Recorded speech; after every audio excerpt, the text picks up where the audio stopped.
सफलता और चुनौतियाँ एक दूसरे की पूरक हैं।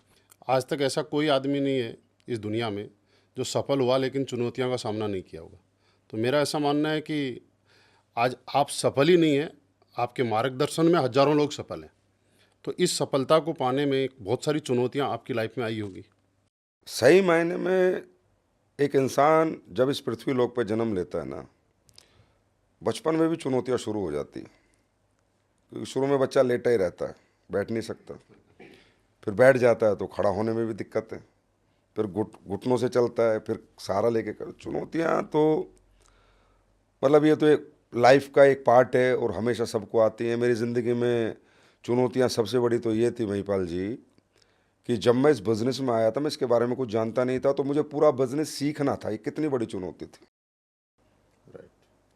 लैपटॉप चलाना तो सोचो, लैपटॉप का नाम मैंने नहीं सुना था। मैं आर्मी में था, मैं लैपटॉप थोड़ी बंदूक चलाता था। तो मुझे यहाँ पर रजिस्ट्रेशन वगैरह करने थे, तो मुझे लैपटॉप खरीदना, उसे चलाना सीखना था। कितनी बड़ी चुनौती थी।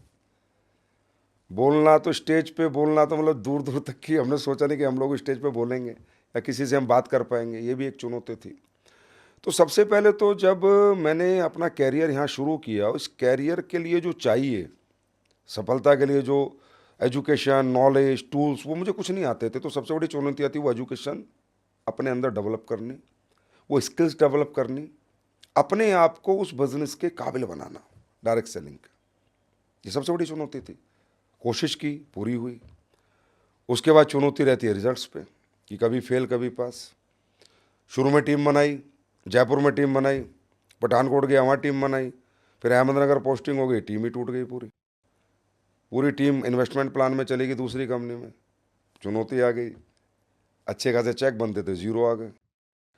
फिर एक टीम बनाई अहमदनगर में, एक फंक्शन कर दिया। आर्मी में था, पार्ट टाइम में काम करना पड़ता था। सबसे बड़ी चुनौती कि 18 घंटे आर्मी का काम करो और 2-4 घंटे मिलते थे तो अपना डायरेक्ट सेलिंग कर लो। उसमें करके भी टीम बनाई। उसमें एक फंक्शन कर लिया, वो फंक्शन के वीडियो वायरल हो गए कि नौकरी करते करते ये काम कैसे कर रहे हैं। तो वहाँ से फौज का तो आपको पता है, आप भी तो रहे हो ना फौज में। रिपोर्ट लग जाती है। रिपोर्ट लग गई। रिपोर्ट लग के हमारी पेशियाँ वेशियाँ हो गई, तो सब डर गए, तो वो भी टीम ज़ीरो हो गई। और सबसे बड़ी चुनौती मेरे सामने ये थी कि मुझे नौकरी भी करनी थी, बिजनेस भी करना था। नौकरी छूट नहीं रही थी, कोई ऐसे कारण थे, और बिजनेस बढ़ नहीं रहा था। तो नौकरी करते करते बिजनेस करना, ये कितनी बड़ी चुनौती है। फिर तीसरी बार मेरा बिजनेस फिर जीरो हुआ, और 5 साल मैंने काम किया। 5 साल में फिर बिजनेस मतलब बड़े चेक पे था, फिर छोटे चेक पे आया, वो भी चुनौती थी। और फिर एक दिन डायरेक्ट सेलिंग से मनी हट गया था। मैंने मतलब अच्छे खासे पैसे कमाते हुए मैंने कहा यार अब नहीं करेंगे, कुछ अच्छा नहीं कर पा रहा मैं, और अच्छे प्रोडक्ट नहीं दे पा रहा लोगों को, तो अब नहीं देंगे। तो एक बार मतलब महीने के लाखों रुपए कमाने वाला आदमी फिर एक बार ज़ीरो हो गया। फिर 1 साल घर बैठा रहा।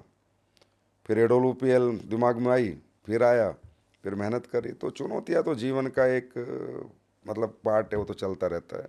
फेल पास चलता रहता है। बस मैं तो ये कहता हूँ, गिरो उठो, गिरो उठो, गिरो उठो, गिरो उठो। ये बचपन में वो छोटी मोटी किताब नहीं पढ़ते थे, चींटी चढ़ गई गिर गई, तो चींटी वाले से ही सीख लो मैंने। सीढ़ी वाला गेम। हाँ, तो वही गिरने उठने वाली कहानी है, पूरी लाइफ चलती रहती है। तो काफ़ी बड़ी बड़ी चुनौतियाँ भी आई, और लेकिन सबसे लड़े और आज यहाँ तक तो पहुँचे।